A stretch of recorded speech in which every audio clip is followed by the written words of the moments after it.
que transcende aos momentos de crise, né?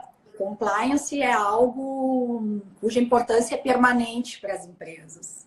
As pessoas falam que o compliance é algo que agrega valor, é um plus que as empresas trazem para suas organizações, mas eu sou partidária de uma outra ideia. Eu acho que o compliance é o mínimo, né? É o básico que uma empresa tem que ter para que ela possa atuar no mercado de uma forma leal, né? Dentro das regras do jogo e dentro dessas regras e ampliando as suas condições de competitividade, né? Eu tenho lido, né, que diante da crise, eu li uma matéria no Valor dizendo que na hora de dispensar funcionários, a empresa que realmente se vê numa situação de dificuldade, o primeiro setor a ser sacrificado vai ser o de compliance, como se isso fosse uma cosmética que a empresa utiliza para aparecer bem para a comunidade, né? E é uma postura muito equivocada, porque a crise, tá? Com a crise, vem o nosso ímpeto por buscar soluções fáceis para superar a crise, né? E como a gente vive um momento de urgência, a gente precisa tomar decisões rápidas, né? E às vezes são decisões muito mal pensadas. Algumas empresas que estão se vendo na iminência de fechar as portas e tendo que cortar pessoal, elas decidiram que vão demitir os funcionários, mas quem tem que pagar as indenizações pela multa, né, do FGTS, pela verba rescisória, é o Estado ou o município que decretou a suspensão das atividades. Essa tese circulou, acho que muita gente deve ter lido a respeito disso. É uma decisão muito arriscada, porque eu acho que a situação que a gente está vivendo, ela não é a situação que a CLT disciplina. A CLT pensa lá na extinção da atividade econômica, que é uma coisa diferente, né? Ela se aplicaria, por exemplo, se eu resolvesse proibir a fabricação e venda de cigarro, porque faz mal para a saúde, né?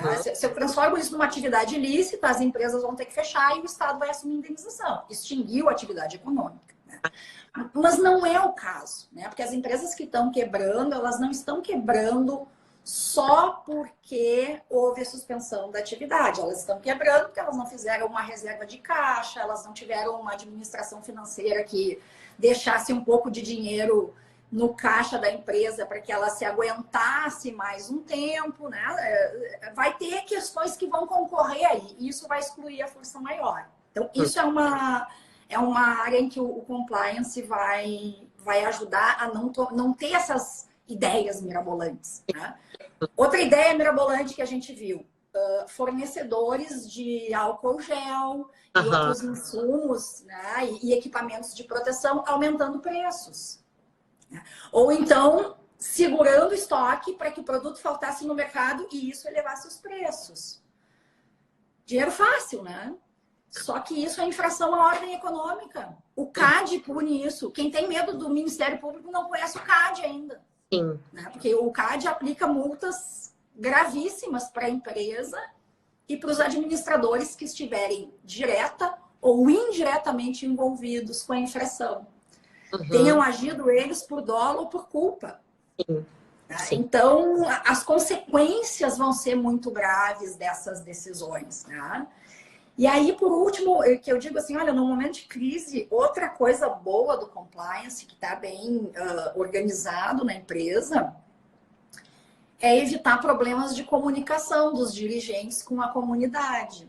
Porque o que nós temos visto de manifestações infelizes de empresários, né, no meio dessa pandemia, tu movimenta todo o compliance da instituição para gerir a crise.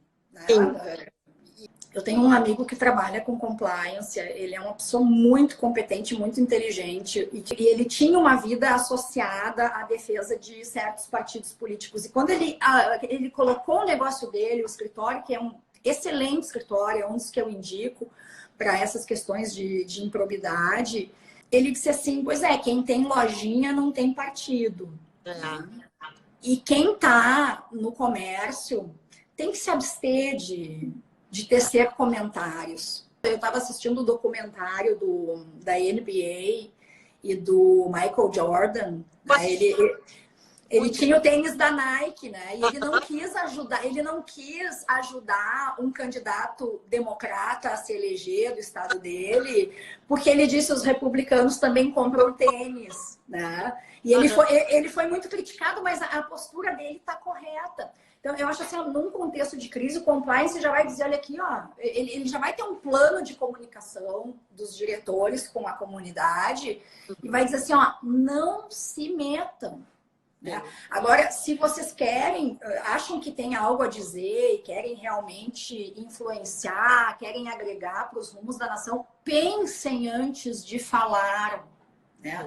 Não vai dizer... Porque às vezes... até comentários que têm fundamento, né? Eu estou pensando aqui no comentário do CEO da Tesla, ele disse assim, ó, o pânico com o coronavírus é idiota. Mas ele até tinha fundamento, depois ele teve que se explicar, ele disse assim, gente, é que eu voltar para casa de carro tem um risco muito maior de eu morrer num acidente de carro do que eu morrer pelo coronavírus. Ele queria trazer um elemento de racionalidade.